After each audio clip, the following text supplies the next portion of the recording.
Hi hello this is Shaila welcome back to Vibrant. Jabardasth comedy షోతో మంచి గుర్తింపు దక్కించుకున్న రాకింగ్ రాకేష్ ప్రధాన పాత్రలో నటించిన కేసీఆర్ చిత్రం గత నెల 22న ప్రేక్షకుల ముందుకొచ్చింది. సినిమా విడుదల సమయంలో పబ్లిసిటీతో హడావిడి చేసిన రాకింగ్ రాకేష్ విడుదల తర్వాత సైతం ప్రేక్షకుల దృష్టిని ఆకర్షించేందుకు ప్రయత్నించారు.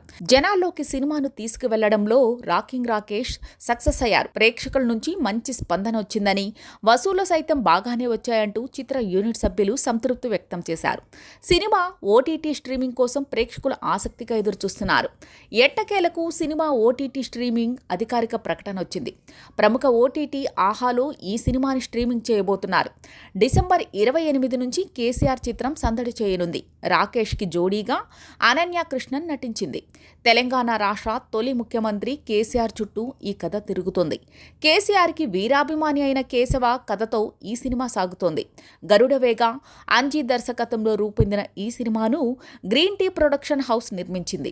చరణ్ అర్జున్ సంగీతం అందించిన ఈ సినిమా పాటలకు పాజిటివ్ రెస్పాన్స్ దక్కింది. గోరటి వెంకన్న, కాసర్ల శామ్ అందించిన సాహిత్యం సైతం సినిమాను వార్తల్లో నిలిపిన విషయం తెలిసిందే. పెద్ద సినిమాలు సైతం 3-4 వారాల్లో ఓటీటీలో వస్తున్నాయి. అలాంటిది ఈ సినిమా ఆలస్యం కావడం చర్చనీయాంశమైంది. ఉద్యమ నాయకుడిగా కేసీఆర్ జర్నీతో పాటు ఆయన అభిమానిగా కేశవ ఎదిగిన తీరును ఈ సినిమాలో చూపించారు. కొన్ని కారణాల వల్ల కేసీఆర్ను చూసేందుకు కేశవ హైదరాబాద్ వస్తాడు. తన పెళ్లి కేసీఆర్ చేతుల మీదుగానే జరగాలని అనుకుంటాడు.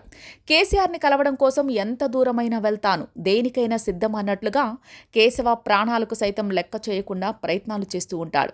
అలాంటి కేశవ జీవితం ఆ తర్వాత ఎలాంటి టర్న్ తీసుకుంది, అసలు కేశవ ఎందుకు కేసీఆర్ని కలవాలని అనుకుంటారు అనేది సినిమా కథ. కేసీఆర్ అభిమాని పాత్రలో రాకేష్ చక్కని నటనతో మెప్పించారు. రాజకీయ నేపథ్యంతో పాటు ప్రస్తుత పరిస్థితుల్లో కేసీఆర్ సినిమాను తీసుకురావడంతో అందరి దృష్టిని ఆకర్షించారు.